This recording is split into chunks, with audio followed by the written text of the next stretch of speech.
Welcome everyone to our YouTube channel. आज के video में 4 ईयर सीरीज ये यूनिट का 7th प्रॉब्लम स्टडी करेंगे। तो क्वेश्चन आपके सामने है, देखो ये प्रॉब्लम हमें सॉल्व करना है। क्वेश्चन में क्या लिखा है वो हम पहले पढ़ेंगे। क्वेश्चन में लिखा है find the 4 year series for f of x equal to, यहाँ पे दो फंक्शन दिए हैं।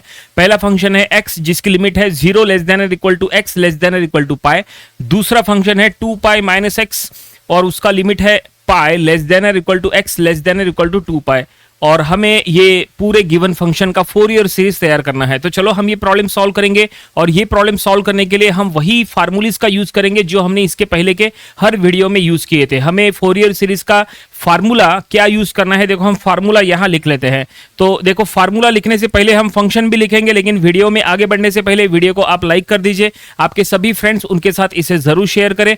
आपने चैनल को अभी तक अपने सब्सक्राइब नहीं किया है, तुरंत सब्सक्राइब कर लीजिए। सब्सक्राइब के साइड में जो बेल आइकॉन है उसको ऑल पे सेट कर लीजिए, ताकि जब भी हम कोई नया वीडियो अपलोड करें तो उसका नोटिफिकेशन तुरंत आपको मिल जाए। तो चलो अब यहाँ पे सॉल्व करना स्टार्ट करते हैं। तो सबसे पहले हम यहाँ गिवन फंक्शन लिख लेते हैं। गिवन फंक्शन इज, देखो गिवन फंक्शन जो दिया है वो हम पहले लिख लेंगे, बाद में हम 4 ईयर सीरीज का फार्मूला यहाँ लिखने वाले हैं। तो हम इसी को यहाँ पे कॉपी कर लेते हैं। तो ये हमने यहाँ पे कॉपी कर लिए और अब हम यहाँ पे 4 ईयर सीरीज का फार्मूला यूज करेंगे। तो हम यहाँ लिख लेंगे नाउ वी हैव, जो हमें फार्मूला पता है उसका हम यहाँ यूज करेंगे। देखो now we have f of x equal to, देखो स्टैंडर्ड फार्मूला लिख रहे हैं 4 ईयर सीरीज का जो इसके पहले के हर वीडियो में हमने यूज किए थे।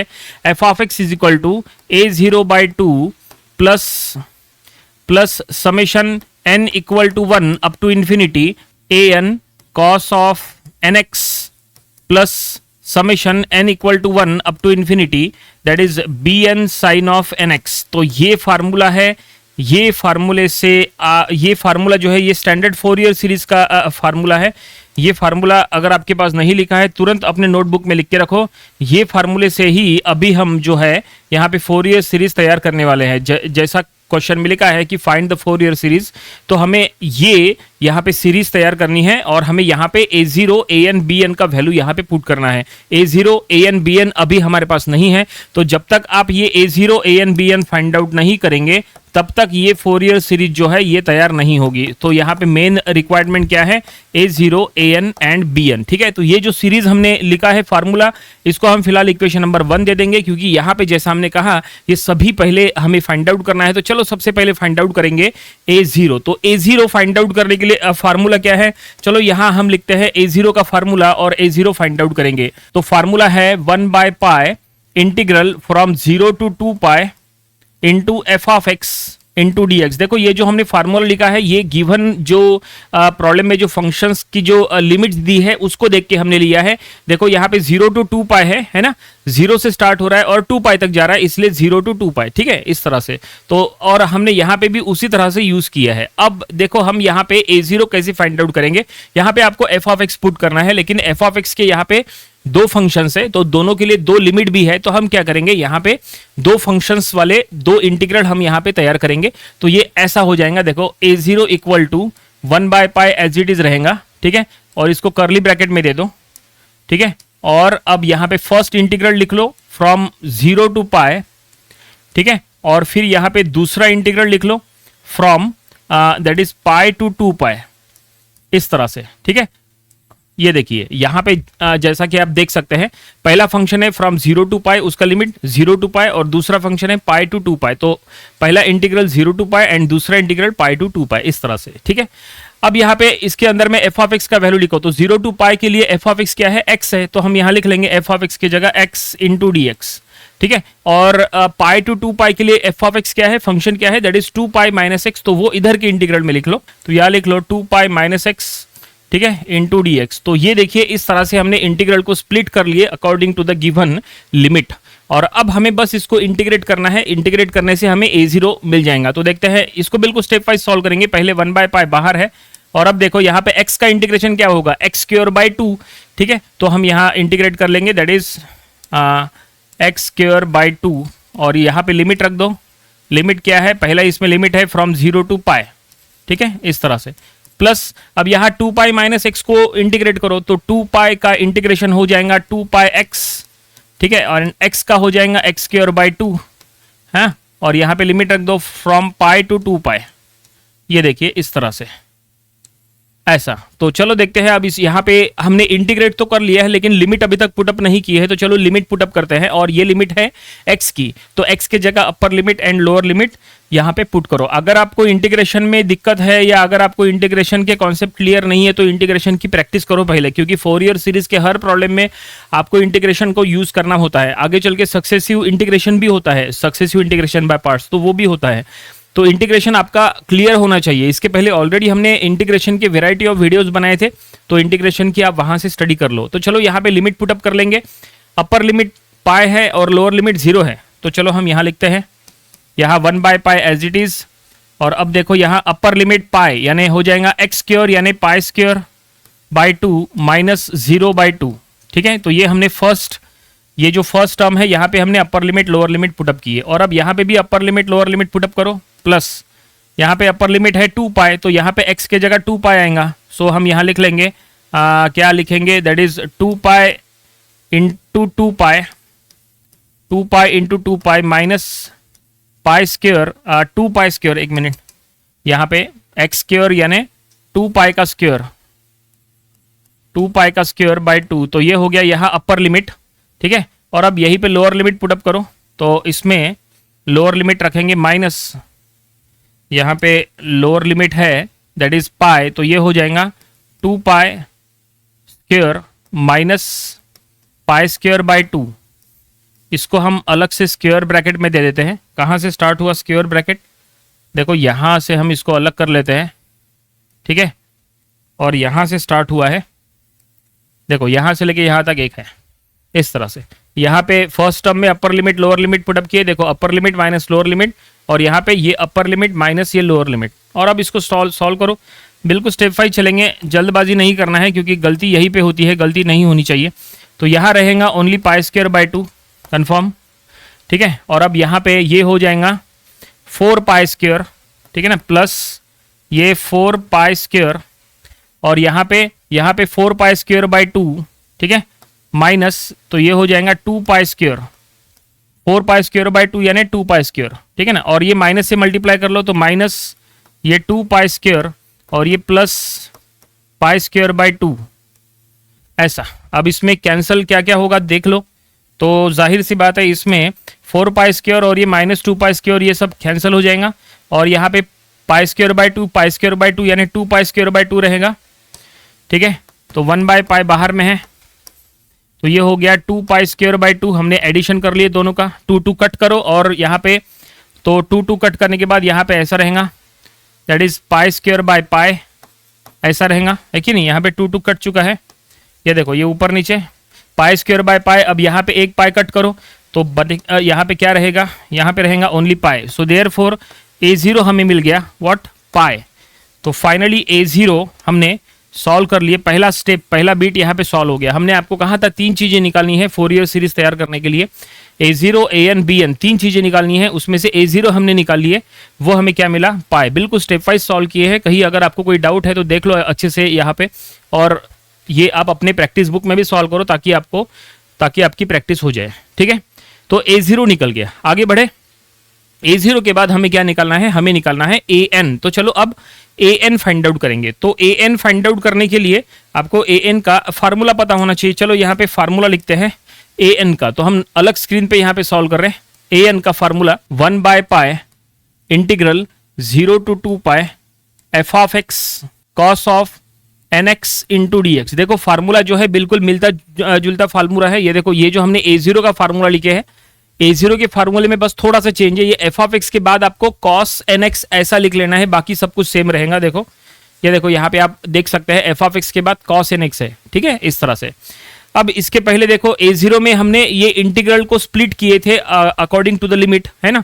एक 0 to π के लिए इंटीग्रल बनाए थे और एक π to 2π के लिए इंटीग्रल बनाए थे। बिल्कुल सेम आपको a0 के बाद an में भी आपको वही करना है, तो बिल्कुल सेम हम यहाँ पे करेंगे। f ऑफ x जो हमें 2 फंक्शन दिए हैं, दोनों के लिए 2 इंटीग्रल यहाँ पे बनना तय है। तो चलो हम यहाँ बनाते हैं। तो 1/π एज इट इज है, और यहाँ पे फिर से हमें कर्ली ब्रैकेट में लिखना है। इंटीग्रल पहला है from 0 to π, f of x है x into cos of nx into d x, plus दूसरा इंटीग्रल बनेगा फ्रॉम π to 2π। ठीक है, और उसके लिए है f of x that is 2π minus x into cos of n x into d x. ये देखिए जैसा हमने कहा था कि यहाँ पे दो फंक्शन है, पहला x और दूसरा 2 पाई माइनस एक्स। एक्स के लिए 0 टू पाई है एंड 2 पाई माइनस एक्स के लिए है पाई टू 2 पाई। तो बिल्कुल उसी के अकॉर्डिंग हमने यहाँ पे इंटीग्रल को स्प्लिट किया है। देखो एफ ऑफ एक्स हमने x रखे from 0 to pi and f of x यहाँ रखे 2 pi minus x from pi to 2 pi. और अब हमें बस इसको यहाँ पे इंटीग्रेट करना है। इंटीग्रेट करने से हमें क्या मिलेगा, हमें यहाँ पे an मिलने वाला है। चलो देखते हैं इसका इंटीग्रेशन किस तरह से करेंगे। इसके पहले के a0 में इंटीग्रेशन काफ़ी आसान था, आसानी से इंटीग्रेट हो गया, लेकिन यहाँ पे ऐसा नहीं है। यहाँ पे अगर आप प्रॉपर्ली चेक करेंगे तो यहाँ इंटीग्रेशन में 2x की टर्म है और ये integration with respect to x है। यहाँ पे भी 2x की टर्म है। इसका मतलब ये है कि यहाँ पे इंटीग्रेशन बाय पार्ट्स का यूज करना पड़ेगा। इसके पहले हमने कुछ ऐसे प्रॉब्लम सॉल्व किए थे जहाँ पे सक्सेसिव इंटीग्रेशन बाय पार्ट्स का यूज किए थे, लेकिन यहाँ पे सक्सेसिव इंटीग्रेशन यूज करने की जरूरत नहीं है। यहाँ पे ओनली इंटीग्रेशन बाय पार्ट्स का यूज करो। सक्सेसिव इंटीग्रेशन बाय पार्ट्स क्या होता है, जिसमें आपको इंटीग्रेशन जो है वो बार बार इंटीग्रेशन बाय पार्ट्स आपको बार बार रिपीट करना पड़ता है। जो चीज को रिपीट करते हैं उसी को सक्सेसिव वर्ड दिया गया है। तो यहाँ पे सक्सेसिव इंटीग्रेशन बाय पार्ट्स नहीं, ओनली इंटीग्रेशन बाय पार्ट्स का फार्मूला आप यूज करो तो आसानी से ये इंटीग्रेट हो जाएगा। आपको इंटीग्रेशन बाय पार्ट्स का फार्मूला पता है ना? अगर नहीं पता चलो यहाँ पे लिख के देते हैं। देखो इंटीग्रेशन, यहाँ पे हम दो टर्म्स ले लेंगे, फर्स्ट टर्म सेकंड टर्म, ठीक है। Integration with respect to x, successive integration by parts का फार्मूला समझ लो। तो यहाँ पे लिखना है first term into integration of second term into d x, ठीक है, माइनस इंटीग्रेशन, फिर ब्रैकेट में डिफरेंशिएशन ऑफ फर्स्ट टर्म, ठीक है, into integration of second term. ये देखिए ये है इंटीग्रेशन बाय पार्ट्स का फार्मूला, जिसका अब हमें यहाँ पे यूज करना है। ये इंटीग्रेशन बाय पार्ट्स है, जबकि सक्सेसिव इंटीग्रेशन बाय पार्ट्स में जो है काफी लंबी सीरीज बनती है, ठीक है ना। तो हमें इसका यूज करना है। तो यहाँ पे फर्स्ट टर्म से सेकंड टर्म क्या है, बस वो आइडेंटिफाई कर लो। ये देखो ये x यानी फर्स्ट टर्म है, ठीक है, ये x यानी फर्स्ट टर्म, और ये cos nx माने सेकंड टर्म। यहाँ पे भी ये 2 पाई माइनस एक्स यानी first term and cos nx यानी ये हो गया सेकंड टर्म। तो इसी फार्मूले का यूज करो और इसको इंटीग्रेट करो, ठीक है। तो चलो हम यहाँ पे इंटीग्रेट करना शुरू करेंगे। तो ये 1 बाय पाई बाहर में है तो ये एज इट इज रखो, इसमें कोई चेंजेस नहीं है। कर्ली ब्रैकेट दे दो, यहाँ से स्टार्ट हो रहा है क्योंकि इसी के अंदर सब कुछ सॉल्व करना है। तो यहाँ पे भी इंटीग्रेशन बाय पार्ट्स है और यहाँ पे भी। तो यहाँ पे देखो फार्मूले के अकॉर्डिंग तो फर्स्ट टर्म यानी x into integration of second, cos nx का इंटीग्रेशन होता है sin nx बाय n, ठीक है। इंटीग्रेशन आना चाहिए आपको, ठीक है। तो ये हो गया first term into integration of second. अब यहाँ पे लिमिट भी लगा दो चाहे तो, लिमिट है 0 टू पाई, ठीक है, ओके। फिर माइनस इंटीग्रेशन, अब डिफरेंशिएशन ऑफ फर्स्ट टर्म का डिफरेंशिएशन, x का डिफरेंशिएशन हो जाएगा 1 into integration of second term यानी cos nx का इंटीग्रेशन साइन, तो यहाँ 1 लिखने की जरूरत नहीं है, तो ये sin nx by n, sin nx by n, ठीक है। अब यहाँ पे ये जो स्क्वायर ब्रैकेट है वो भी लगाने की जरूरत नहीं है, ये तो ऐसे ही हम यहाँ पे लिख सकते हैं इंटू डी एक्स। तो ये देखिए ये हमने यहाँ पे फर्स्ट इंटीग्रल को यहाँ पे इंटीग्रेशन बाय पार्ट्स के फार्मूले के अकॉर्डिंग हमने यहाँ एक्सपांड किया है। First term into integration of second minus integration differentiation of first term जो कि 1 हुआ, वो 1 हमने नहीं लिखे, into integration of second term, ठीक है। यहाँ पे लिमिट है फ्रॉम 0 टू पाई, ठीक है, इस तरह से। तो ये जो है ये एक कर्ली ब्रैकेट में दे दो, ठीक है, इस तरह से, ओके। यहाँ पे एक और ब्रैकेट हमें चढ़ाना पड़ेगा। अब हम आगे बढ़ेंगे। अब यहाँ पे भी हमें इंटीग्रेशन बाय पार्ट्स का यूज करना है। तो ये देखो ये फर्स्ट टर्म, यहाँ पे हम इसको एक स्क्वायर ब्रैकेट में लिखते हैं। फर्स्ट टर्म यानी 2 pi minus x into integration of second term, तो cos nx का इंटीग्रेशन हो जाएगा sin nx बाय n, ठीक है। यहाँ पे भी लिमिट लगा दो फ्रॉम पाई टू 2 पाई, ठीक है, इस तरह से लिमिट लगेंगी यहाँ पे, ओके। तो ये हो गया। उसके बाद माइनस इंटीग्रेशन, फिर डिफरेंशिएशन ऑफ फर्स्ट टर्म, तो फर्स्ट टर्म का डिफरेंशिएशन होगा -1 into integration of second term यानी cos nx का हो जाएगा sin nx बाय n, ठीक है, इंटू डी एक्स। ये देखिए, और यहाँ अब स्क्वायर ब्रैकेट पूरा और यहाँ कर्ली ब्रैकेट पूरा। तो ये देखिए इस तरह से अभी इंटीग्रेशन पूरा होने का है, ठीक है। यहाँ पे ये first term into integration of second minus integration differentiation of first term जो कि हुआ -1 देखो डिफरेंशिएशन ऑफ फर्स्ट टर्म -1 हुआ, क्योंकि 2 पाई माइनस एक्स का डिफरेंशिएशन हो जाएगा 0 -1, तो हमने 0 -1 लिखे, यानी ही -1। उसके बाद ये integration of second term into d x. अब इसको और सॉल्व करो और यहाँ पे लिमिट लगा दो। ये इंटीग्रेशन में लिमिट है फ्रॉम पाई टू 2 पाई। और अब चलो इसको और आगे सॉल्व करो, यहाँ पे इंटीग्रेशन है और वहाँ पे है, ठीक है। तो ये टर्म जो है वो एज इट इज रहेंगी यहाँ तक पूरी टर्म्स, तो हम इसी को कॉपी कर लेते हैं, ठीक है। बस यहाँ पे हमें सॉल्व करना है। साइन का इंटीग्रेशन हो जाएगा माइनस कॉस, तो ये बाहर प्लस दे दो, cos of n x by n, तो ये ऑलरेडी एन है तो ये एन स्क्योर हो जाएगा, ठीक है। और फिर यहाँ पे लिमिट लगा दो फ्रॉम 0 टू पाई यहाँ पे, फिर बाद में सबकी लिमिट यहाँ पे पुट करने वाले हैं हम, ठीक है। एक साथ लिमिट पुट अप करेंगे, तो फ्रॉम 0 टू पाई हमने लिमिट लगा दी है यहाँ पे इस तरह से, ठीक है। आगे बढ़ेंगे और ये टर्म एज इट इज रखो यहाँ पे, यहाँ तक कोई चेंजेस नहीं है, तो हम इसी को कॉपी कर लेते हैं। तो ये ले लिए और अब यहाँ पे इंटीग्रेट कर लो, तो ये माइनस माइनस, ये देखो ये -1 है, माइनस माइनस प्लस, और साइन का इंटीग्रेशन करेंगे तो माइनस कॉस, तो एक और माइनस आएगा, ठीक है। और cos of n x by n square हो जाएगा, और यहाँ पे लगा दो पाई टू 2 पाई, ठीक है। यहाँ पे ये देखिए, अब हमें लिमिट पुटअप करना है। सब कुछ हमने यहाँ पे इंटीग्रेट कर लिया है। लिमिट यहाँ पे भी रखो, यहाँ भी रखो, यहाँ भी रखो, हर जगह लिमिट रखो, ठीक है। यहाँ की लिमिट 0 टू पाई है, यहाँ की लिमिट पाई टू 2 पाई है, और लिमिट किसकी है, ये x की लिमिट है। तो चलो यहाँ पे लिमिट रखते हैं, तो ये और लंबा हो सकता है, तो 1/पाई बाहर है। चलो देखते हैं ये क्या होगा। तो यहाँ पे upper limit minus lower limit, यानी यहाँ पे हर जगह जहाँ जहाँ x है वहाँ पाई आएगा पहले, तो यहाँ pi into sine of N pi by n, तो ये हो गया by using upper limit. Minus lower limit put up करेंगे तो लोअर लिमिट 0 है, तो यहाँ x के जगह 0 रखेंगे तो पूरा ही 0 हो जाएगा, तो ये हो गया लोअर लिमिट, पहले ब्रैकेट का हो गया। दूसरे में यहाँ पे upper limit minus lower limit करो, तो अपर लिमिट है cos of N pi by n square, ये अपर लिमिट। फिर माइनस लोअर लिमिट पुटअप करेंगे तो कॉस ऑफ 0, क्योंकि कॉस ऑफ एन 0 यानी cos 0 divided by n square, ऐसा हो जाएगा। देखो upper limit minus lower limit कर लिए यहाँ पे, ठीक है। आगे बढ़े, अब यहाँ पे चलते हैं। यहाँ पे upper limit minus lower limit करो, प्लस अपर लिमिट है 2 पाई, तो ये हो जाएगा 2 पाई माइनस 2 पाई यहाँ पे, तो ये 0 हो जाएगा आगे चल के। 2 पाई माइनस 2 पाई ये 0 होने वाला है, इंटू यहाँ पे साइन ऑफ एन 2 पाई या 2 पाई एन ऐसा लिख लो, कोई दिक्कत नहीं है, बाय एन, ये हो गया बाय यूजिंग अपर लिमिट।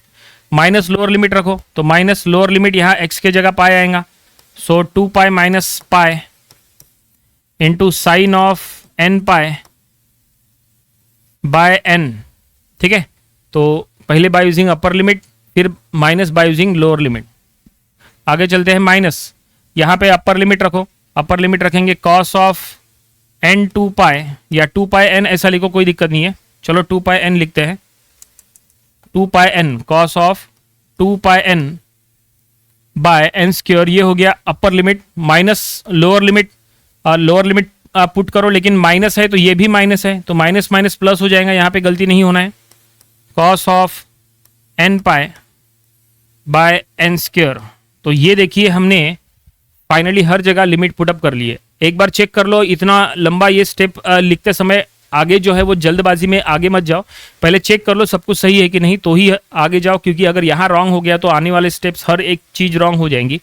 तो ये देखो, ये फर्स्ट इसमें अपर लिमिट माइनस लोअर लिमिट ये, उसके बाद सेकंड इसमें अपर लिमिट माइनस लोअर लिमिट ये, फिर यहाँ पे upper limit minus lower limit ये, और फिर यहाँ पे upper limit minus lower limit ये, ठीक है। तो 4 सेक्शंस है, ये फर्स्ट, ये सेकंड, ये थर्ड और ये फोर्थ, ठीक है। इस तरह से देखो 1 2 3 4 इस तरह से। और अब इसको रिड्यूस करो, देखो ये कहाँ तक सॉल्व हो रहा है, जहाँ तक भी जा रहा है ये सॉल्व करो। तो 1/पाई बाहर है, तो यहाँ पे साइन एन पाई ये 0 हो जाएगा, क्योंकि साइन पाई 0 होता है। कॉस पाई और साइन पाई क्या क्या होता है आपको पता होना चाहिए। तो साइन पाई 0 होता है, तो यहाँ लिख लो 0, तो ये हो जाएगा 0, फिर -0, फिर ये कॉस एन पाई होता है -1 टू द पावर n, ठीक है, और डिवाइडेड बाय एन स्क्योर है। उसके बाद यहाँ कॉस 0 1 होता है, तो -1/n स्क्योर, ठीक है। उसके बाद यहाँ पे 2 पाई माइनस 2 पाई ये 0, तो पूरा टर्म 0, तो +0।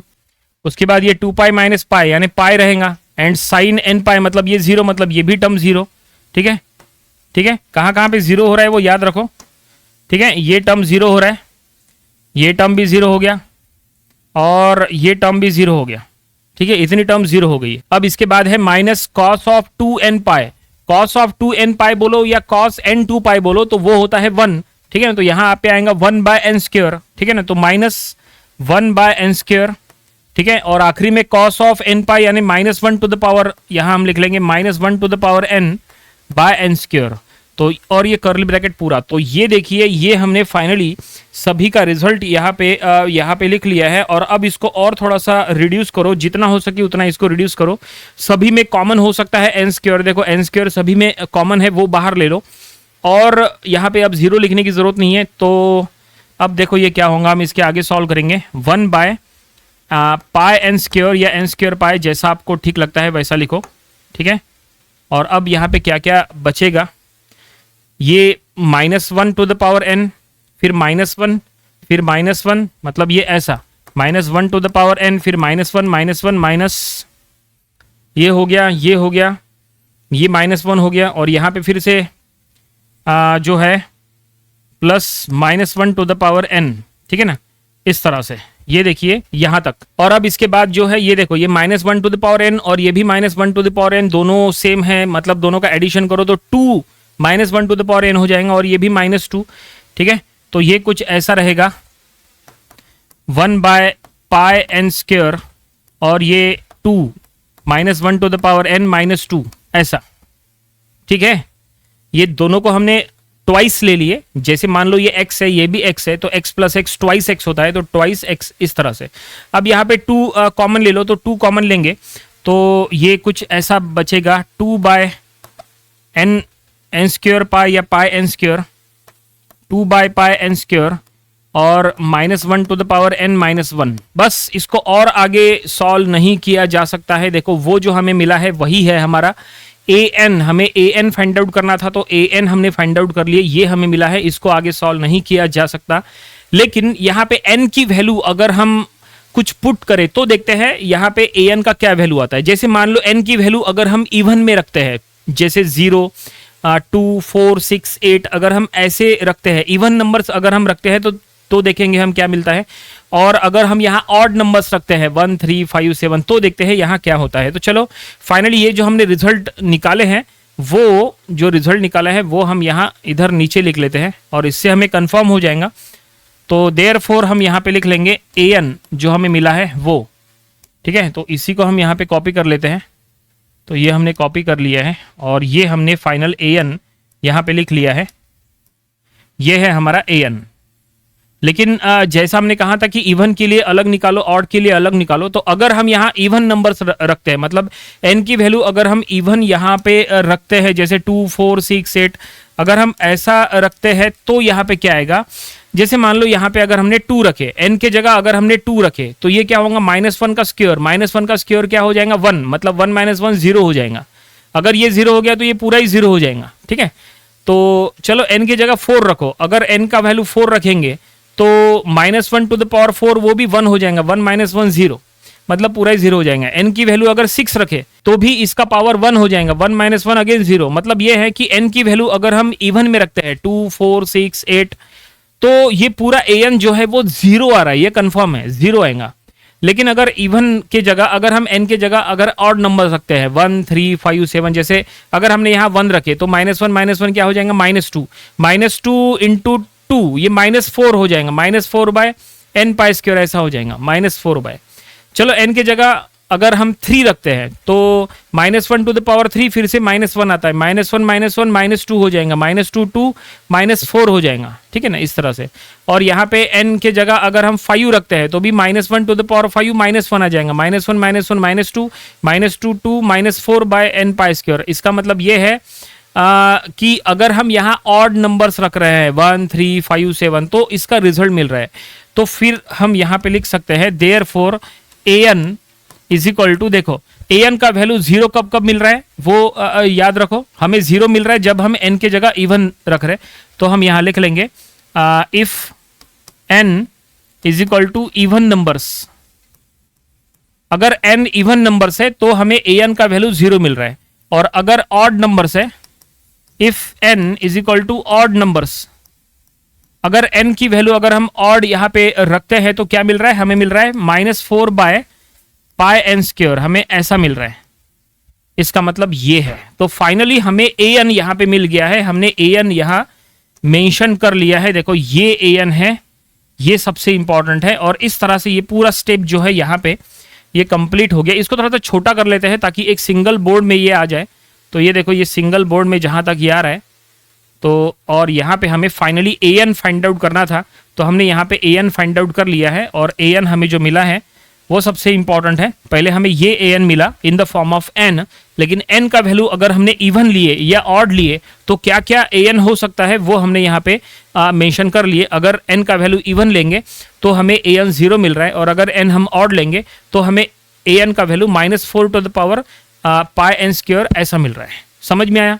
तो ये हो गया पूरा an के बारे में। जैसा हमने कहा था स्टार्टिंग में हमें a0 an bn तीन चीजें निकालना है।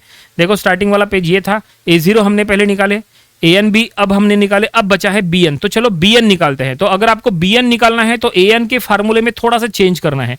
ये जो an का फार्मूला है ना, उसमें बस ये cos के जगह sin nx ऐसा करना है। यहाँ पे बाकी सब कुछ सेम रहेगा, बस ये cos के जगह sin कर लो तो जो है हमारा bn का फार्मूला बन जाएगा। और फिर से वहां पे इंटीग्रेशन बाय पार्ट्स कर लो, तो फिर देखते हैं उसके थ्रू क्या रिजल्ट मिलता है। ठीक है, यहां तक समझ में आया? चलो आगे बढ़ते हैं। तो अब हम यहाँ पे एक न्यू पेज ले लेते हैं और यहाँ पे हम bn फाइंड आउट करेंगे। जैसा हमने कहा 1/π इंटीग्रल 0 to 2π, ठीक है, then f of x into यहाँ अब हमें साइन nx इंटू dx ऐसा करना है। देखो इसके पहले यहाँ पे cos nx dx था, ठीक है, फार्मूला सेम है, यहाँ पे sin nx dx हो गया। बस यहाँ पे f ऑफ x की जो दो वैल्यूज थी वो पुट करो। जैसे हमने यहाँ पे दो इंटीग्रल बनाए, पहले इसमें f ऑफ x की वैल्यू x, दूसरे इसमें 2π - x, बिल्कुल वैसे ही हमें करना है। चलो यहाँ पे दो इंटीग्रल बनाते हैं। 1/π कर्ली ब्रैकेट में लिखते हैं, और पहला है from 0 to π x into sine nx into dx। ये अब हम जल्दी जल्दी करेंगे।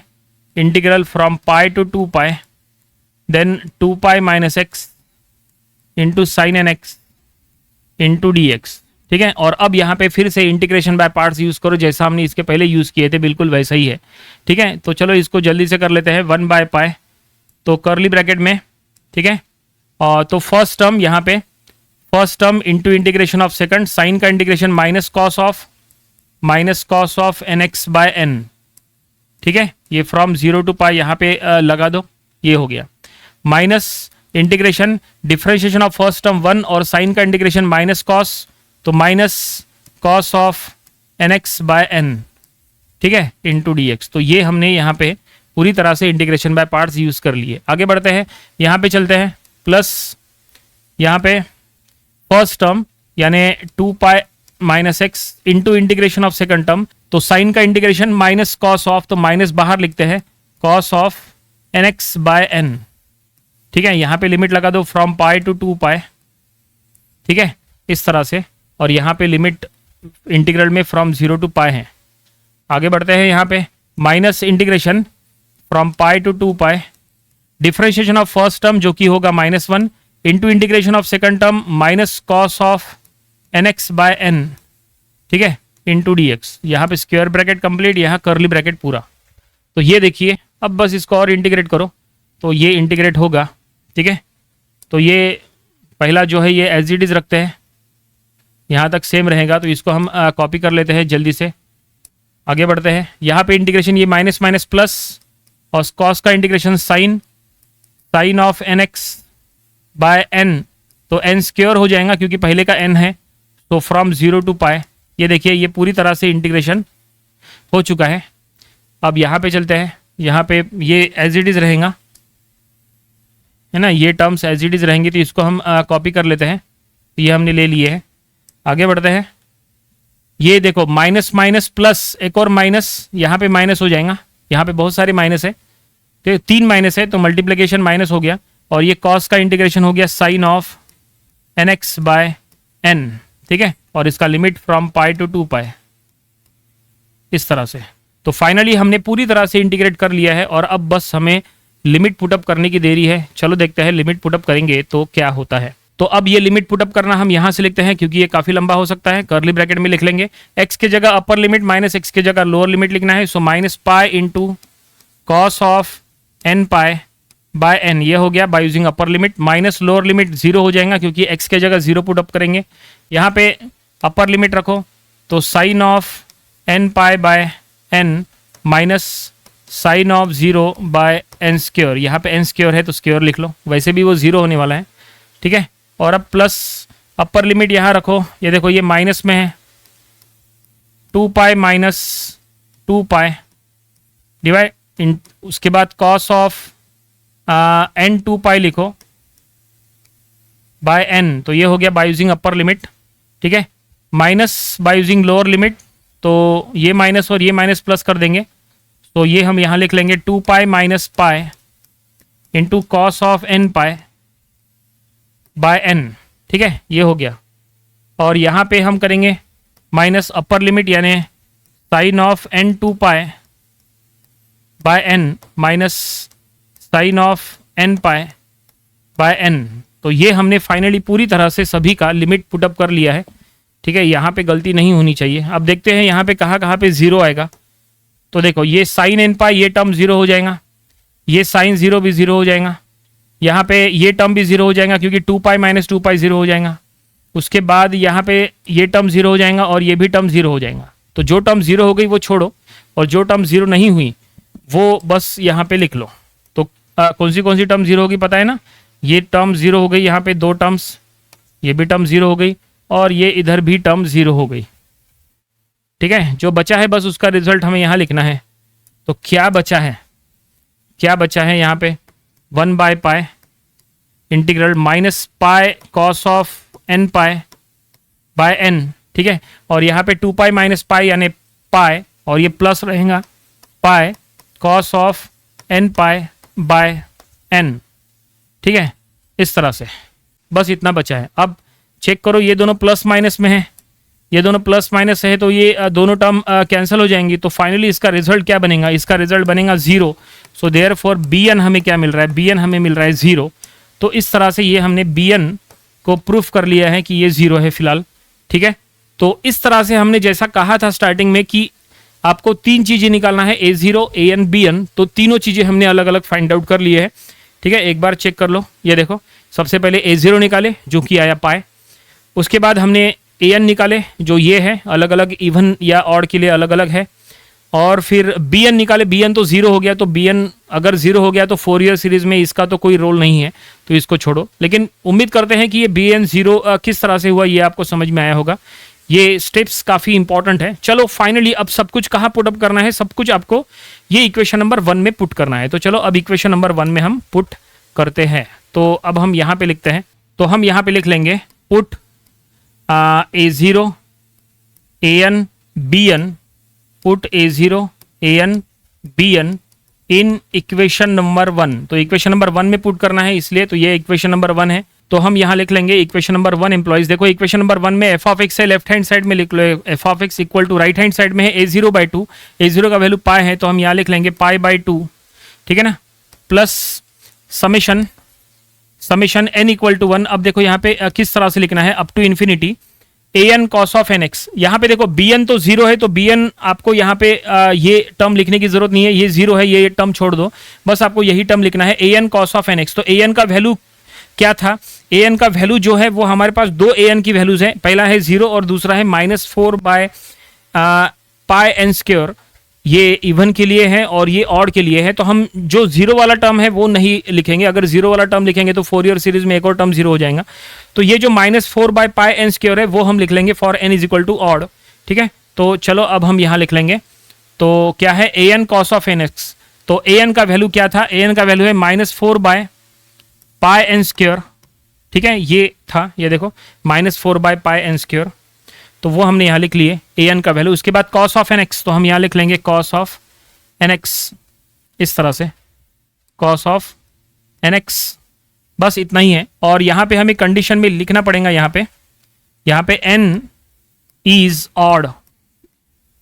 ऑड ऐसा मेंशन करना पड़ेगा। बस यहाँ पे जो कांस्टेंट है वो बाहर ले लो, तो हम यहाँ लिख सकते हैं therefore F of x is equal to pi by 2। तो यहाँ कांस्टेंट क्या रहेगा, -4 बाय पाई, ये कांस्टेंट रहेगा तो हम यहाँ बाहर रखते हैं -4 बाय पाई, कांस्टेंट को बाहर लिखते हैं। और अब summation n equal to 1 up to infinity और 1 by N square into cos of nx, ये हमने यहाँ पे फोरियर सीरीज बना लिए हैं। जो क्वेश्चन में फोरियर सीरीज तैयार करने के लिए कहा था वो हमने ये तैयार कर लिए।